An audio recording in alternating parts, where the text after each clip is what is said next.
All right, good afternoon, and everybody, thank you very much for registering and attending the webinar today.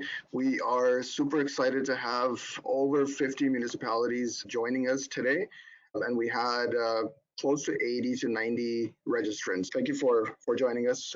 This is an excellent webinar, and we are very thankful to Erik and MTO for being our guest speakers today. The title, as you know, is Ahead of the Curve, Ontario's new proposal to regulate the testing of automated vehicles. I will initially talk to you a little bit about OGRA, and then we'll hand it over to Erik. My name is Fahad Shuja, and I am the Member and Technical Services Coordinator for the Ontario Good Roads Association.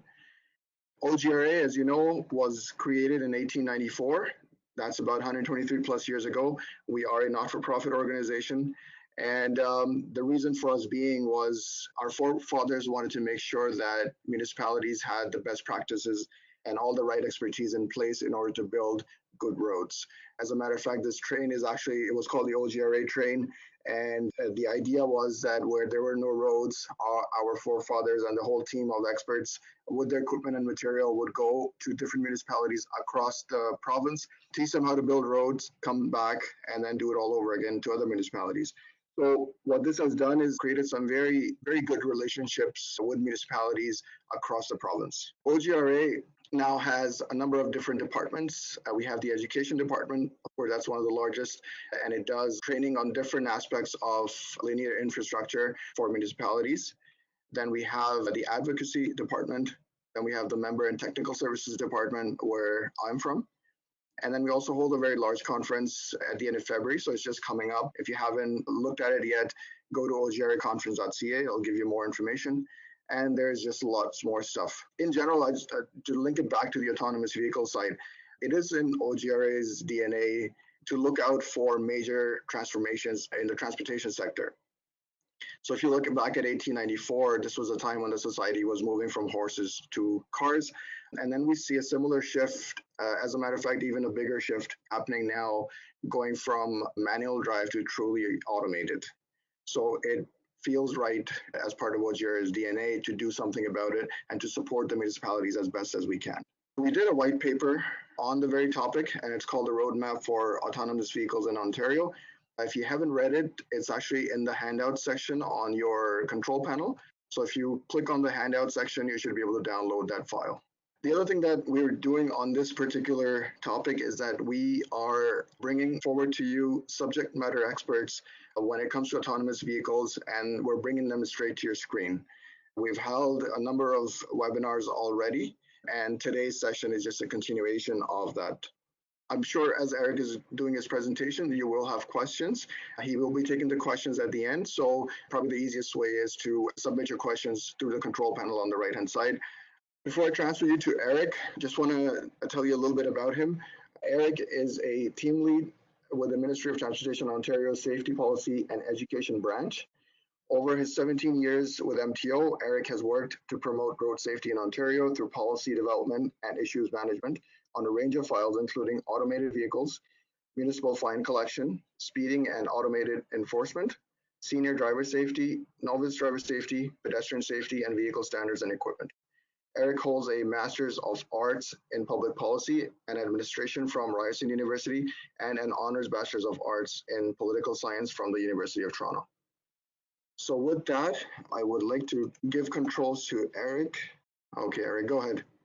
Thank you so much. So yeah, I guess wanted to start off by saying thank you very much to OGRA and to the members of OGRA for hosting this and having us along. Over the last few weeks, we've engaged in a number of stakeholder consultations on the proposals that I'll be talking about today. They're very important proposals. We're very excited about them. They're very timely. The feedback so far has been great, and we look forward to comments or questions you may have, suggestions for how we can change and modify our suggestions and our initiatives here on automated vehicles. Again, before I start, I would just like to mention as well that we do have a number of folks in the room here from the Ministry of Transportation. As Fahad mentioned, I'm in the Safety Policy and Education branch, and our mandate is to develop road safety policies and support legislation and regulatory work to improve road safety in the province. And autonomous vehicles or automated vehicles falls under that. I'm also joined here by Josh Hanna in our research office, who will be talking, he'll be interjecting at a point in the presentation to discuss some of the data implications of what we're proposing. And I'm also joined by Maureen Tetzlaff, our director here, as well as a number of other staff members in our office. So again, if you have any questions, feel free to jump in, and we'll try to tackle them. As Fahad mentioned, we'll try to reserve those till the end of this session. So of course, today we're talking about a very exciting development in Ontario's regulatory approach to automated vehicles. This is in response largely to the fact that technology and automated vehicle technology in the province is advancing quite rapidly. There's more interest in testing. There's more interest in deployment, both from industry, from stakeholders, from municipalities, frankly, as well. And I think it's important to flag that there are some very important and great opportunities that exist here for municipalities.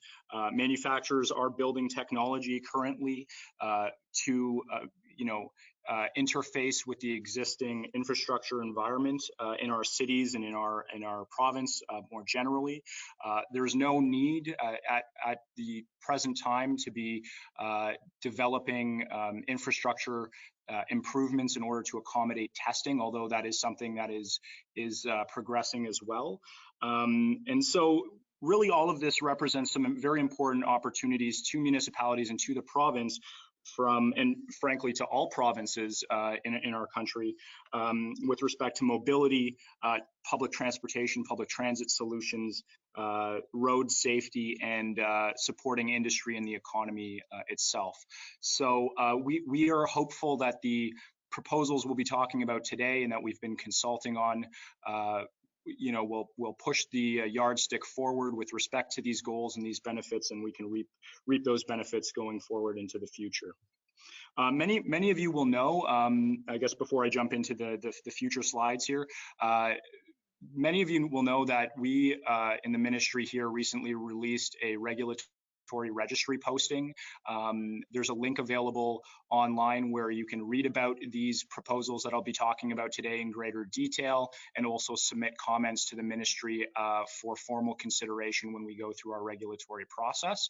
So I will provide the link at the end of the session, and I believe Fahad has it as well, but I can also provide it to him in case he'd like to share it with folks on the line, so you can submit formal comments to the ministry if there's anything striking about the proposals that you want to weigh in on further after you've had some additional time to digest them.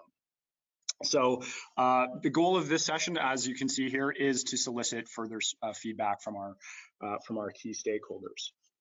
And I guess, yeah, by way of context, the ministry, it's important to note that the ministry introduced our original regulatory solution to testing, to accommodate testing in Ontario back in January 1st, 2016, again on fairly extensive stakeholder consultations. So we became the first jurisdiction at that time to actually introduce a testing regulation for automated vehicles on our public roadways. That regulation, as you can see there, is Regulation 30615. If you'd like to look it up, you're of course welcome to do that. It's available online. We remain at present the only Canadian jurisdiction that has a testing regulation. A number of American jurisdictions also permit testing on their roads. But of note, recently the government of Quebec did put legislation into the House, into their parliament, to pursue a testing regime as well. And their regulation does reflect certain elements of Ontario's existing regime. So our goal in all of this, of course, is to balance, I guess, the industry and innovation that is occurring today with respect to automated vehicle technologies. We want to promote innovation in the province, but at the same time, it's very important that that innovation also reflects the need to maintain a safe roads and a safe driving environment. The climate for providing a climate for innovation is absolutely critical. There are many examples over the course of history, dating way back, frankly, to the slide that Fahad showed with the train. There are many examples over history where technology and innovation have come in and made our roads and our roadways tremendously safer. And what you'll see is that many jurisdictions today want to provide a technology neutral environment to help innovators develop solutions that will improve our roads, our transit, our public transportation systems through vehicle automation.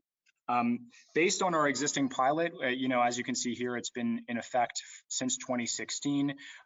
We have currently 7 participants and 10 vehicles that are being tested on our roads. We will continue to monitor and work with the pilot participants and continue to monitor the data that they're generating in order to make informed decisions about the future deployment of automated vehicles to the public when the technology is ready to do that. On this slide here, you'll see this slide really just provides an overview of our existing pilot structure, a fairly comprehensive overview of our existing pilot structure. So this is the one that came into effect in January 2016. You can see a number of different requirements on the right-hand side. But before I get into that, I just want to have a brief word about the levels of automation you see on the left-hand side. Many folks on the line will absolutely be familiar with these levels of automation. These are levels that have been generated by the Society of Automotive Engineers in their standard J3016, and this is really a taxonomy standard. So it provides a consistent way for jurisdictions and folks in the industry to talk about the different levels of automation and kind of be on the same page when they're doing so. So you can see that the levels range from level 0, which is no automation, to level 5, which is fully automated. The levels that our existing pilot focuses on are 3, 4, and 5. We are now going to propose, and I'll mention this in a moment when we get into the proposals, an amendment to what our pilot focuses on. But currently it's levels 3, 4, and 5. And I guess one of the important things to impart here is that really the most fundamental difference in the technology that you see between these levels occurs between level 3 and level 4. Level 3 is conditional automation, so it takes lane centering and adaptive cruise control and those technologies that we're familiar with today a step further when we're talking about conditional automation.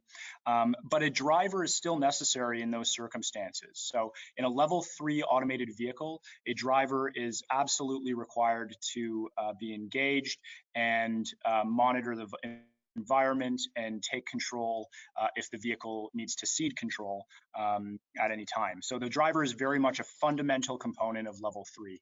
When we're talking about level 4 vehicles, we are now talking about removing the driver from the driving equation to a greater extent. So that is a very important kind of nuance to keep in mind here as we continue on in the presentation. With respect to the pilot structure and pilot requirements itself and what we employ today, you can see that our pilot program is a 10-year pilot, and we're constantly looking at the data and constantly looking at what the pilot participants are providing to us and speaking with them to learn more about the technology. The pilot program is restricted to testing purposes only. Essentially what happens here is that a company, and you can see a list of the different potential applicants there in terms of original equipment manufacturers, technology companies, academic research institutions, and component and system manufacturers. What will happen is one of those organizations will come to us and they'll say, we want to test automated vehicles in the province of Ontario. They'll fill out a brief application form that stipulates conditions and requirements of the pilot. We'll review the application and then allow them to test on the road. So there's a few fundamental things that are included in our pilot structure, existing pilot structure, that I think I should flag. One of them is that a driver is required to be in the driver's seat, monitoring the control and operation of the vehicle at all times, and must be in a position to take control of the vehicle when necessary. All of our existing Highway Traffic Act rules of the road apply. A driver, in order to drive one of these automated vehicles in a testing setting on public roads, must have a valid license. The participant must have at least $5 million liability insurance. You can see under the vehicle row here, the vehicle technology row, that only certain vehicles are allowed to be tested: passengers, vehicles, streetcars, and commercial vehicles. You're prohibited from using these vehicles in road tests, and you can see a number of other requirements. Another thing I'd like to flag is that, and this is something we're looking at making amendments to as well, are the existing data requirements. So currently, we simply require pilot participants to submit a report following a collision. And we want to also track the vehicles and the number of vehicles that are being used by the pilot applicant. So in a nutshell, that's really our existing pilot structure. And so this is what we're talking about today, is amendments to this structure. This slide here provides an overview of our application process for the existing pilot project. I'm not going to get into this in great detail. I think I covered it in the previous slide.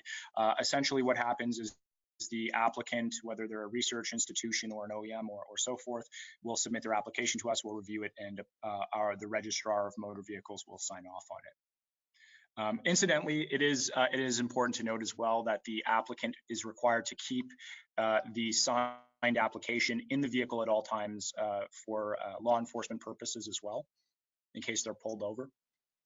On the next slide here, you'll see a distinguishment between the federal government and the provincial government roles and responsibilities when it comes to automated vehicle regulations and automated vehicle regulatory approaches.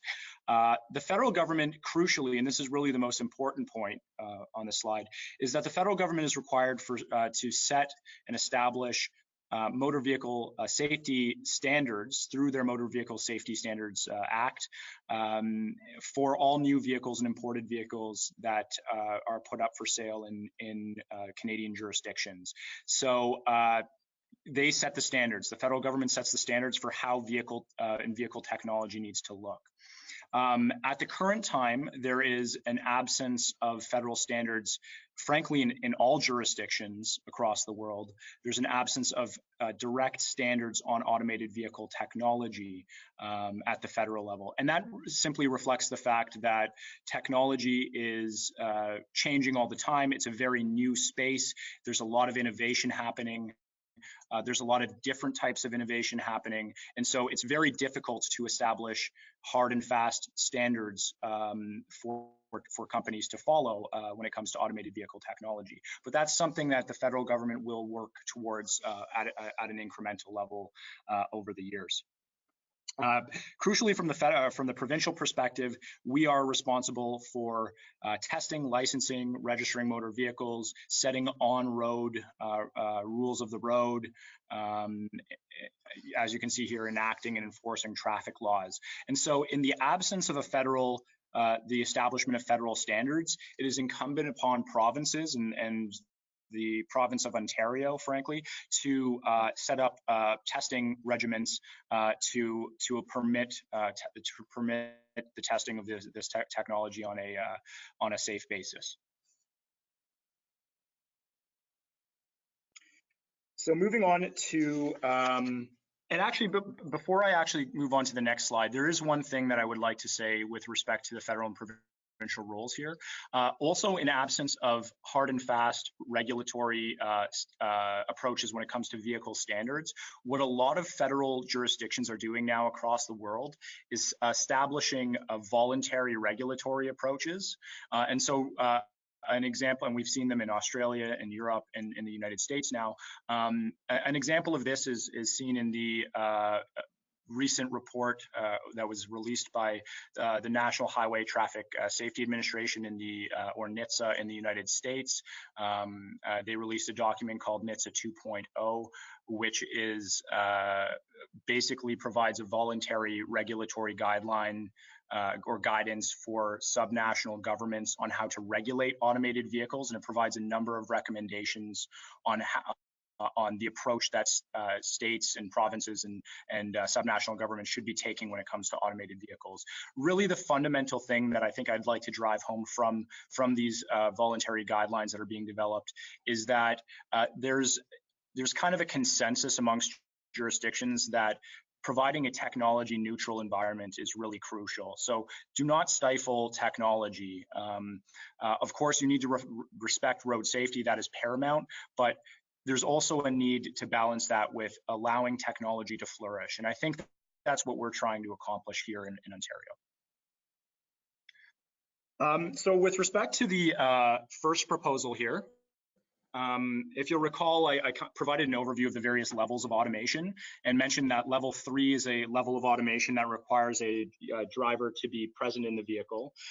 We know from our discussions with industry and from original equipment manufacturers, and frankly from the news as well, that you know, there's a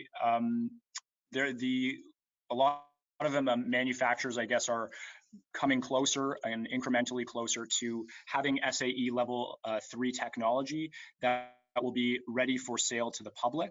And so the technology is advancing in a rapid way where this technology will be available to the public in the near future. And as you know, by virtue of that, we've been asked to look at ways to accommodate the registration and sale of that technology in Ontario. And so what we're doing in this proposal is, and again, I guess it is also crucial to mention that SAE level 3 is a limited type of technology, and just to underscore that a driver is absolutely necessary when using this technology to monitor the driving task. Level 3 is not necessarily a massive departure from the existing technologies we're used to on the road today, the adaptive cruise control and lane centering and the technologies I mentioned earlier. This is just kind of the next step in that evolution. And so we're looking at allowing that technology on our roads for sale. The thing that we want to focus on here, and we feel it's prudent to focus on, and this is kind of the approach that we've discussed with stakeholders and with the industry and have support for, is really focusing on the human factor when it comes to allowing SAE level 3 technology and SAE level 3 cars on the road in Ontario. And what I mean by that is that really underscoring the fact that drivers are at the center of this. Drivers need to understand what their roles and responsibilities are when they're pushing that button and relinquishing some limited control to these vehicles. They need to understand that all of the existing rules of the road apply. They need to understand that they're not in a position to pick up a newspaper or their cell phone or take a quick nap while the technology is engaged. They need to be ready at all time, looking at the environment, looking at what the technology is doing, and taking control back from the vehicle when it is necessary. So that's really the crucial question we feel in permitting the public use of SAE level 3 vehicles. And so how do we do that? How do we influence the human factor element of this? There are a number of approaches we can take. We will be taking a strong communications approach to this. We'll be working with the industry as well on how to inform drivers, because really when it comes down to it, there's a role for government here in, you know, advising consumers and the public as to their responsibilities when this technology is engaged. But there's also a crucial role for industry, for auto dealers, for car rental companies to be informing the public that if you're stepping into one of these vehicles and you're pressing that button, you need to remain aware of what's happening in the environment. There are changes that we can make to our existing internal communications products. Our beginner driver education curriculum, for example, is something that we're considering. Our driver's handbook and our training documents for young and novice drivers, but also creating a hub or an online resource that that can be used by the public to better understand what this technology means and what their roles and responsibilities are as a driver when using this technology. As well, I guess it's also worth noting that if there are challenges with this SAE 3 technology and how automakers are deploying it, the federal government does have the full right to step in and issue vehicle recalls and things of that nature to pull the technology back if it is posing an unsafe situation. So that is the first of the proposals that we are talking about today. If you have any questions on that, feel free to, and if you're thinking about them now, maybe jot them down and feel free to submit them at any time in the chat, and we can address them towards the end of the presentation. The second proposal that we'll be talking about today is permitting driverless testing in Ontario. And so you may be asking, well, the pilot framework that you just mentioned, Eric, already goes over driverless testing, does it not? And that is actually not accurate. So our existing pilot framework today, as I mentioned, requires at all times that a driver be behind the wheel of the vehicle, monitoring the automated vehicle testing, whether it's level 3, 4, or 5. So somebody has to be behind that wheel to take control.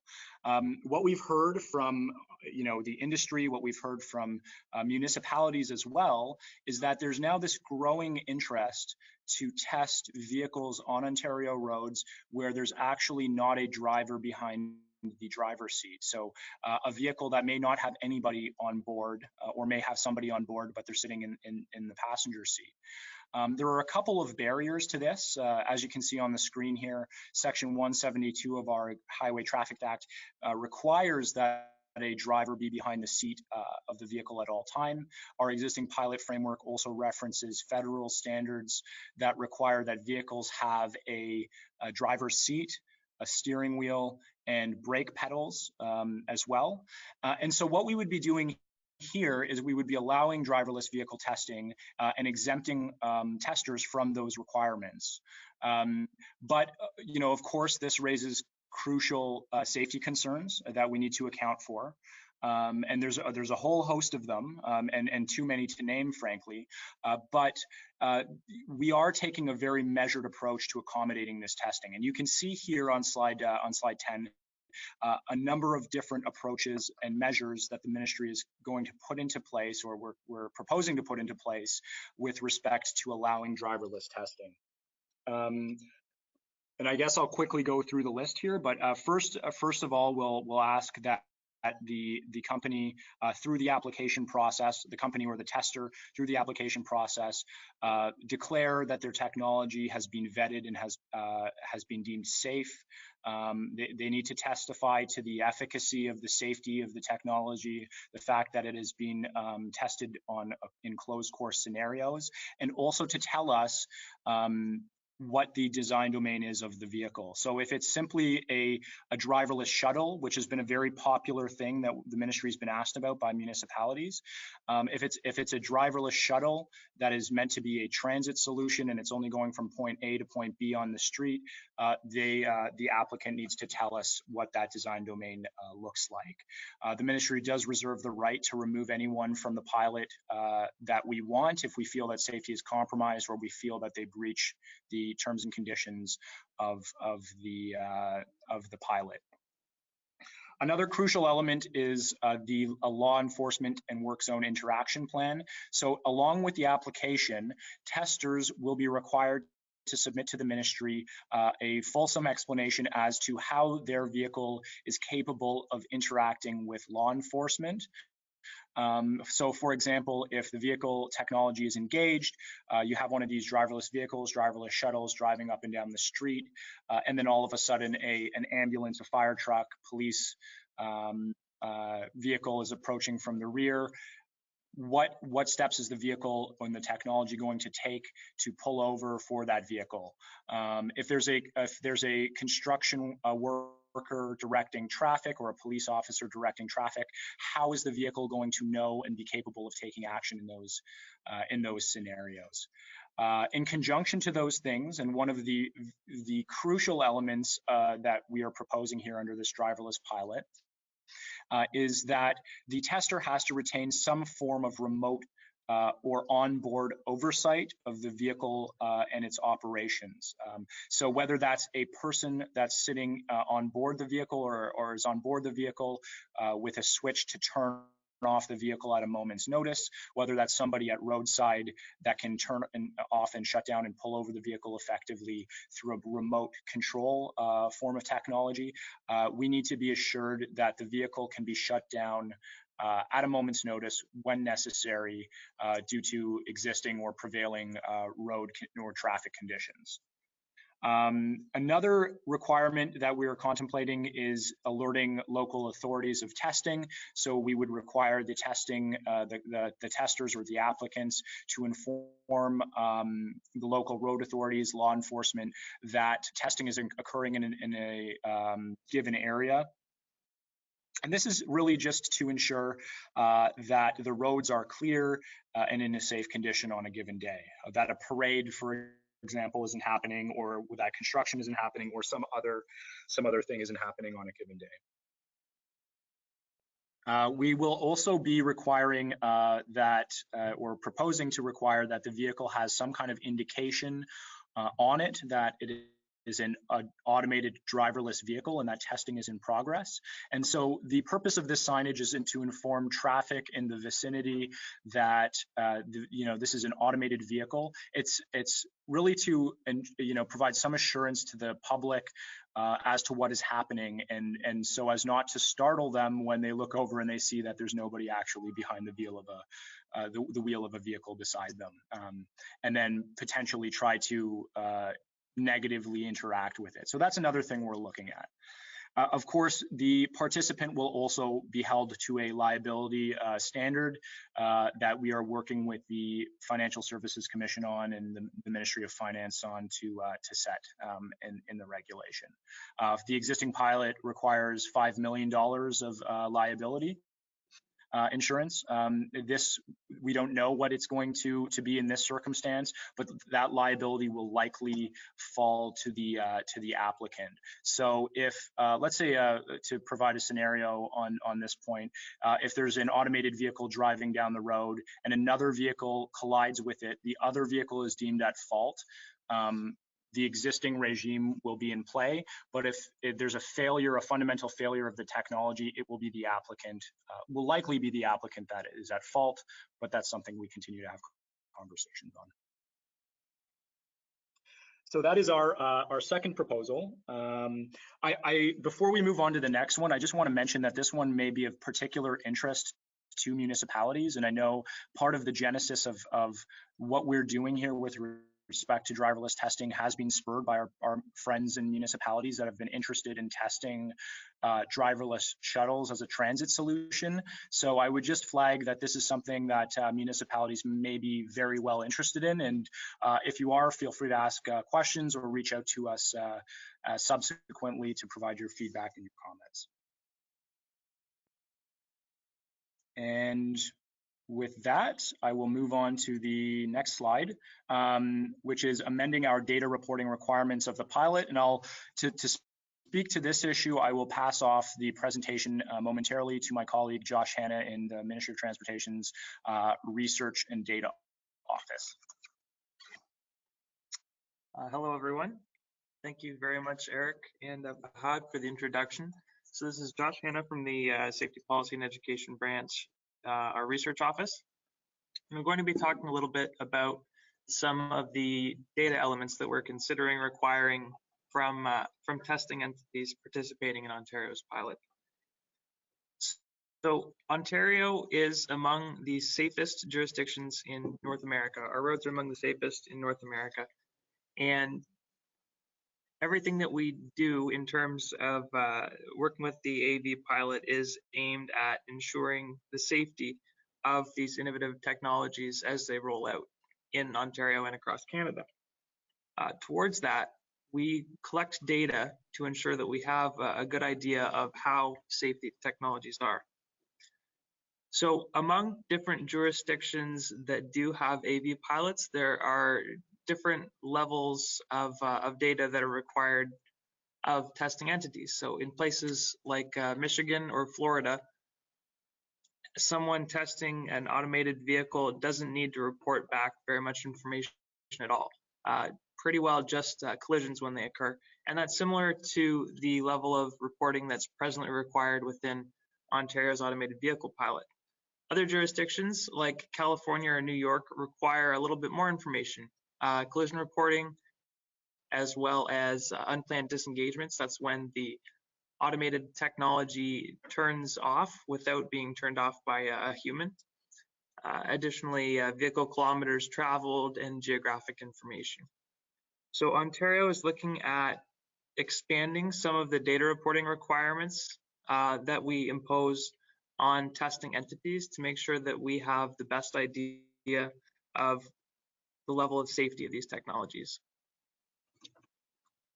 So in terms of some specific data elements that we are considering, as applicable on the application of the pilot, we're going to have entities report the SAE levels of their vehicles. So at present, entities report the number of vehicles that they're testing and information, I think including the VIN number of those vehicles, but they don't report the level of automation that those vehicles are capable of or that they're being tested at. So we're going to be expanding that.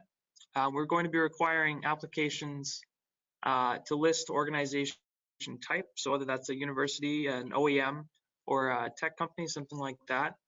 And that element may be of interest again to municipalities because there are presently a limited number of classes of entities that can join the pilot. A municipality would likely have to partner with some kind of organization like a shuttle manufacturer or a university if you're looking to start, say, a driverless shuttle pilot. So in addition to the extra data elements that we're considering for the application of the pilot, we're looking at getting annual reports from pilot participants on a number of elements that are relevant to road safety and exposure to road safety. So we're looking at getting annual reports on potentially unplanned disengagements to avoid collisions, the kinds of environments that these vehicles are tested in, and in-vehicle telematics, like hours tested, distance traveled, speed, harsh braking. And with this information, we'll be able to better perform those pilot evaluations to get an idea of the number of these undesirable events, unplanned disengagements or collisions that occur over some kind of a period of time or a length of distance that really helps to contextualize those events. In addition to the annual reports, we are considering having pilot participants retain recordings of sensor data or potentially file some sort of a report for collisions or near misses. So this would be retaining data from all the vehicle's sensors, potentially LiDAR, radar, video, whatever the particular vehicle is equipped with, for the duration of the pilot for any events including collisions or near misses occurring under or within 30 seconds of automated vehicle control. The final point that we're considering is developing 6-month touchpoint conversations on testing experiences and locations with each pilot entity. So presently, the Ministry of Transportation does engage on a regular basis with all the testing entities. This would just be kind of formalizing that process and making it a regular 6-month occurrence instead of occurring on an ad hoc basis. So all of these changes to the data requirements are ultimately aimed at helping us to better perform interim evaluations of the pilot and better perform that final evaluation of the pilot at the end of the 10-year cycle, and really get a good idea of the safety of automated vehicles within the specific specific context of Ontario. And with that, I am going to pass it back over to Erik to discuss the final proposal. Thanks, Josh. Appreciate that. So now we're moving on to our fourth and final proposal, which is a bit of we're going to shift gears a little bit. This is a little bit different than what we've been talking about under our existing pilot. And this is something that we're looking at really largely in response to interest from commercial motor vehicle industry partners. And so there's interest in allowing cooperative truck platooning on our roads on a pilot basis. And so what do I mean by cooperative truck platooning or cooperative platooning? Platooning is essentially, I guess, the notion of typically large commercial vehicles, trucks, linking up using technology, so like Wi-Fi signals, LiDAR and radar sensors, adaptive braking and other types of technology, in order to travel in close succession to one another, so in a series on, generally on highways or provincial highways. And the goal here, and one of the essential benefits of the study and interest in this type of a regime is that it provides pretty significant reductions in greenhouse gas emissions and fuel efficiency for these companies that are shipping freight and goods. So there's certainly interest in the ministry establishing a regime that allows trucks to talk to one another and test the effectiveness of the technology on our roads. Of course, platooning to some extent happens today, but it's done manually when a driver of a large commercial vehicle will drive behind another large commercial vehicle to reap fuel savings. What we are talking about is the vehicles talking to one another, and when the lead vehicle brakes, and the lead vehicle is typically the one to set the pace, all of the vehicles behind it would brake accordingly. Of course, this does pose some safety challenges as well, which we are looking at. But our goal is to ultimately permit truck platooning, cooperative truck platooning on a pilot basis on our roads in a similar way that we by application permit automated vehicles on our roads. So this is really more of what we would call a connected vehicle proposal than it is an automated vehicle proposal. Some of these trucks are equipped with some limited AV technology, but these are generally trucks with standard technology that are connected and talking to one another. One of the things that we really need to consider and continue to work on, from my estimation, is the federal government, Transport Canada, sets the standards, vehicle standards, when it comes to large commercial vehicles, including many of the standards that would apply to platooning. And so we are continuing a sustained dialogue with the federal government on this. They've done some testing already, and they are looking at this issue quite seriously. And so we're going to continue our dialogue with them into the future. In terms of considerations for this type of a regime, a platooning regime, there are a number of them that we need to pay a particular attention to. So you can see a fairly comprehensive list here. I'll just, I guess, go through some of the key ones here quickly. We need to consider license requirements. So the actual testers or the operators of these large vehicles, what kind of license do they need to have? Obviously, we would exclude novice drivers, but more robustly, for Class A large truck drivers, is there a certain amount of time that they need to have held their license before they can actually operate one of these vehicles? That's something we're considering. We're looking at specific vehicle-related requirements, excluding long combination vehicles, which are essentially commercial vehicles that have multiple or numerous trailers attached. The length of these vehicles and the weight and the difficulty steering these vehicles all contribute to the fact that we think they should be excluded. We would look at other also vehicle equipment requirements related to the types of brakes, perhaps putting the lead, the heaviest vehicle in the front of the platoon. There are a number of factors that you need to give consideration to here, especially when you're talking about large trucks traveling closely together. One of the central issues for us is the issue of how close is too close, and how close can we allow these vehicles to travel together. That is influenced by a lot of different things, including braking, and is something that the federal government may have a better insight on, and we'll continue our work with them. A number of other considerations, lane restrictions. Do we keep them in one lane only? Do we limit the number of vehicles that are allowed to be in a series or a chain of cooperative truck platoons? An example we've put here is 3. That is, of course, to accommodate traffic on a highway merging into and off of the highway lanes. Obviously, if you have a number of closely traveling large trucks, or trucks that are traveling closely together in the right lane, it could create a bit of a barrier between traffic on the highway and that traffic trying to get off. Risk management protocols from a human factors perspective.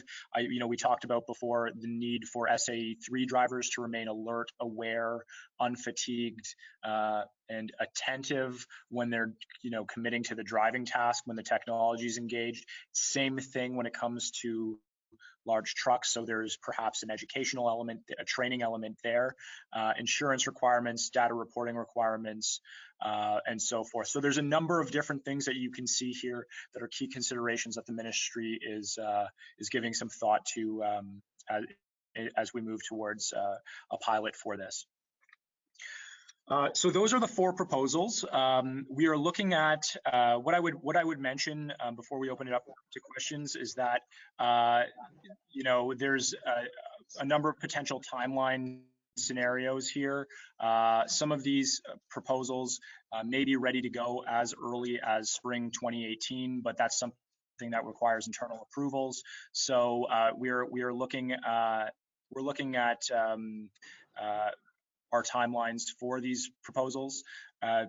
And what you see on slide 17 here is what I mentioned at the beginning of the presentation, is a reference to our regulatory registry posting that went live on December 21st and will stay active until February 4th. So for folks on the phone, if you'd like to submit written formal comments to the ministry that we will take into account when we go through the approvals process, please visit that website and submit your comments. You can alternatively contact our colleague Leanne Streleski at that contact information to provide your comments. Or you can also, in addition to those things, contact me at that contact information there, and I can help you navigate the process for submitting an application.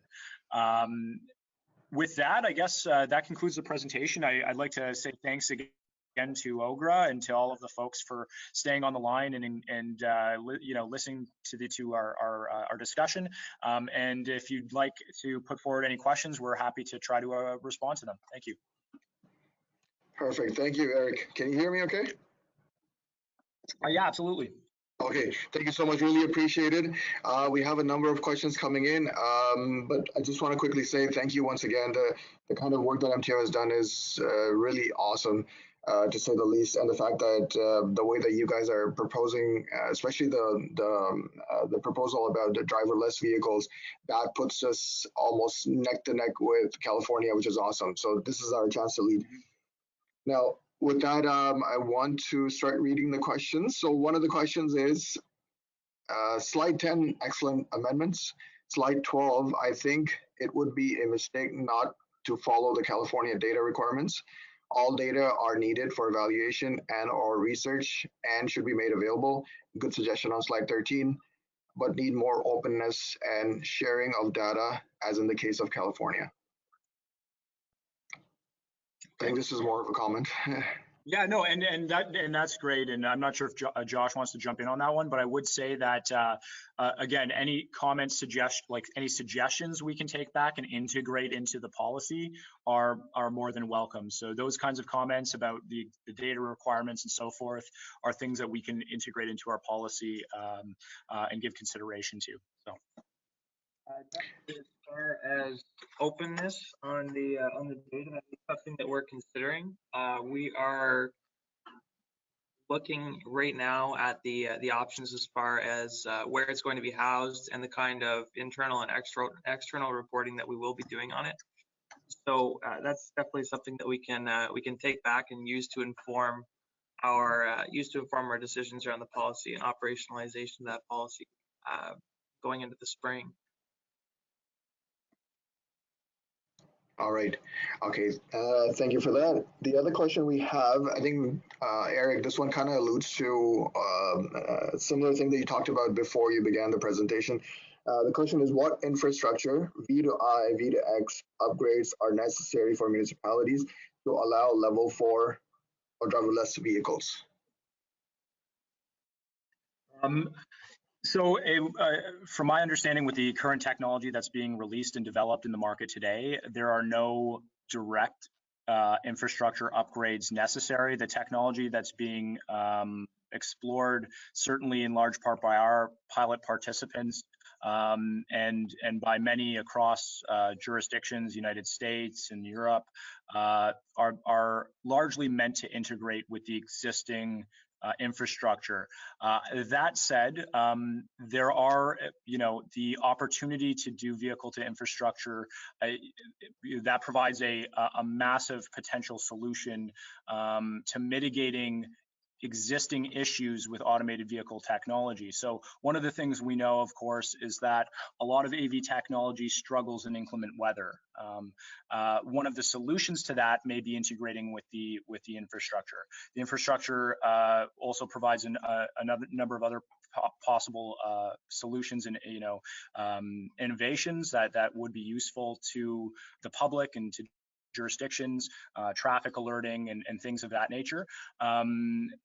But yeah, in the current world, there is nothing that municipalities really need to do if they're interested in hosting testing in their municipality and maybe testing driverless shuttles and things of that nature. The existing technology should be sufficient.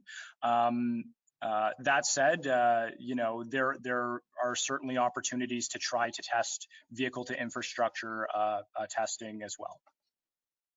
Perfect. Thanks, Eric. And that's our understanding as well, that the existing, the way the manufacturers are creating level 4, level 5 vehicles are with the assumption that there is no data coming back to them. So for instance, a traffic light doesn't have to be a smart traffic light for them to read it.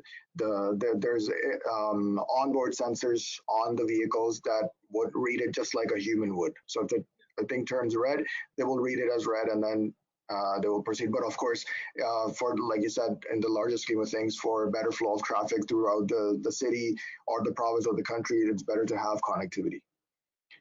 Yeah, and the other thing, exactly, and the other thing I'd also like to flag, and many folks on the line will be aware of a recent announcement that the ministry made, I guess a couple months ago, with respect to our automated vehicle innovation network and supporting, testers and potentially municipalities through funding for automated vehicle projects. So that project is now underway. There's the municipality of Stratford has established a demonstration zone in their municipality, or is in the process of doing that, which would allow for some vehicle infrastructure testing and so forth. So there are opportunities, there are things that municipalities in Ontario are moving forward with to accommodate advanced testing as well. And if I can add, perfect. Thank you, Eric. Sorry, one thing I wanted to add there, Megan here. Yes. In terms of infrastructure, Stratford does have a citywide Wi-Fi, and that's enabling testing there in terms of the demonstration zone. So that is one thing that municipalities could potentially do. I mean, Stratford is obviously very far ahead of the curve, but just a potential upgrade that cities could look to do at some point in the future. A very good point, Megan. The next question we have is, and I'm leaving the names out just for just to keep the privacy of the person asking. But if you want me to say your name, I can certainly do that. But do mention that in your question. So the question we have is shuttle testing as per a webinar about a month ago. Is it included in application for a driverless shuttle in our municipality? Okay, so I guess this is referring to Navia. So we had a, I guess,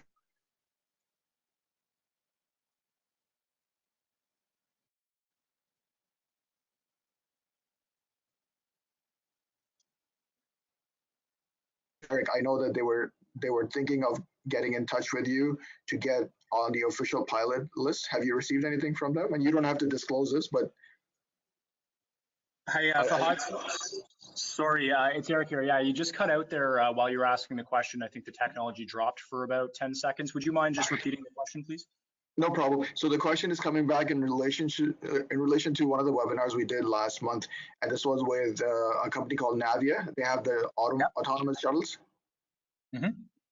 So the question is, shuttle testing as per webinar, is it included in the basically have they applied for application for with the pilot?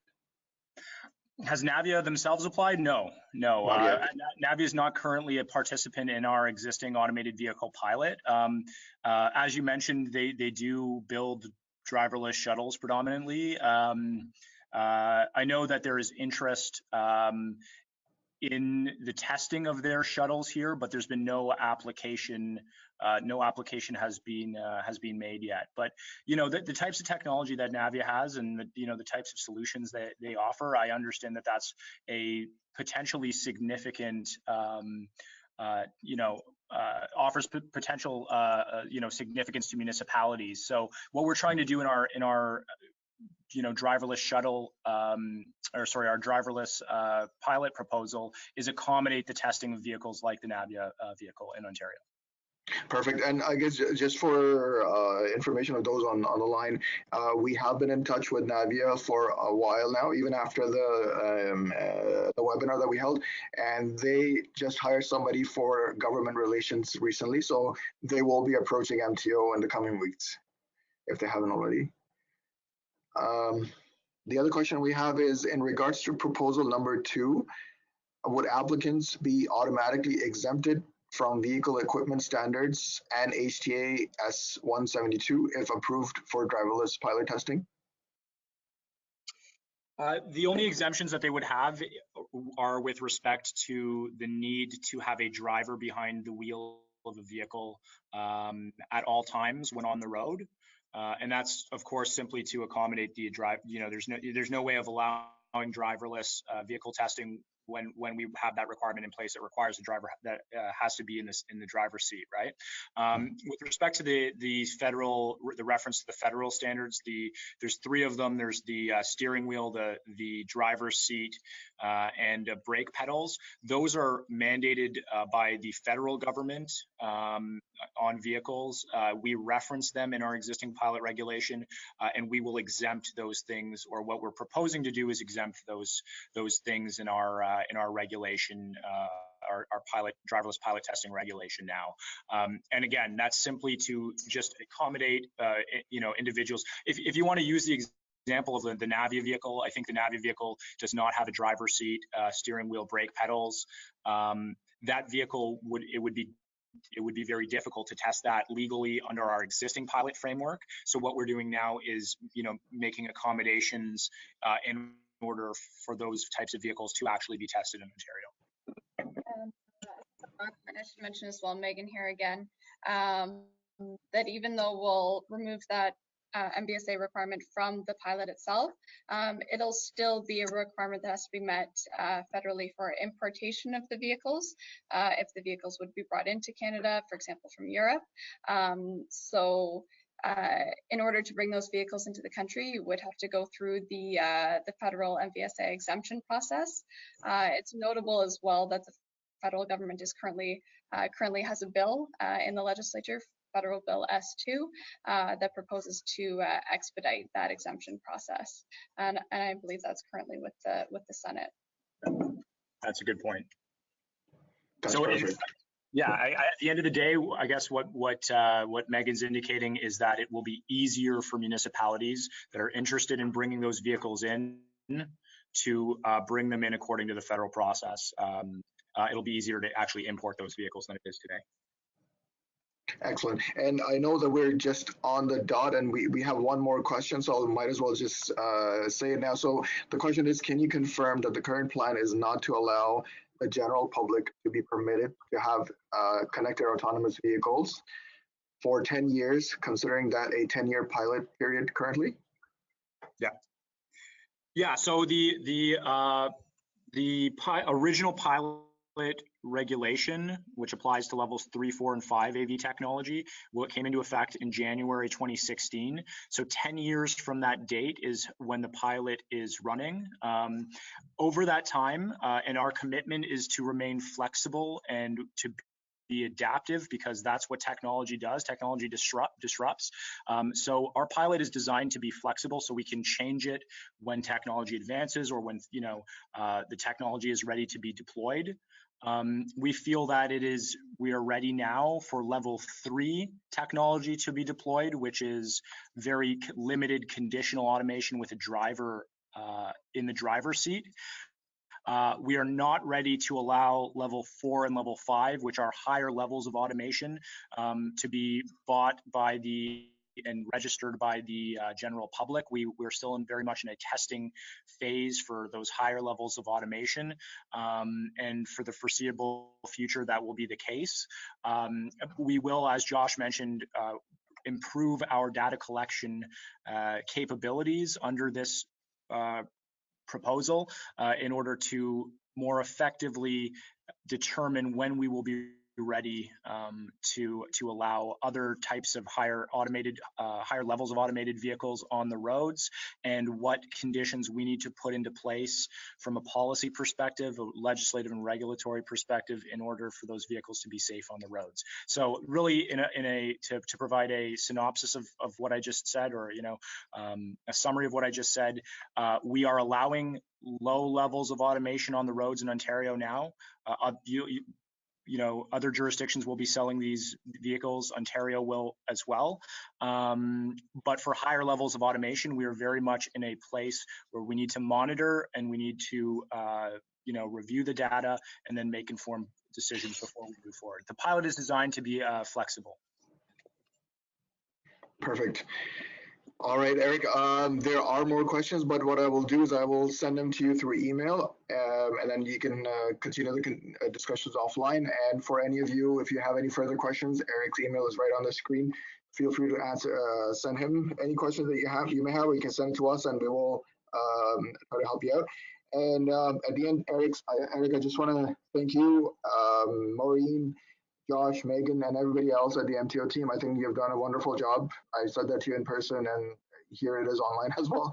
I think that by doing what you guys have done, it really puts Ontario alongside California, and that's exactly the kind of support that we need from MTO, the province, and hopefully the federal government soon, to try to make Ontario one of the best places to be. Thank you so much. Really appreciate it.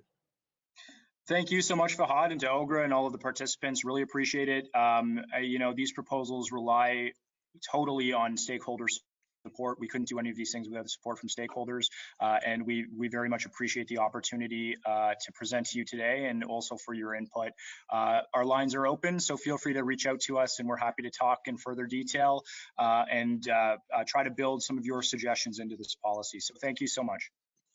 Thank you. Take care. Thank you, everybody, for joining.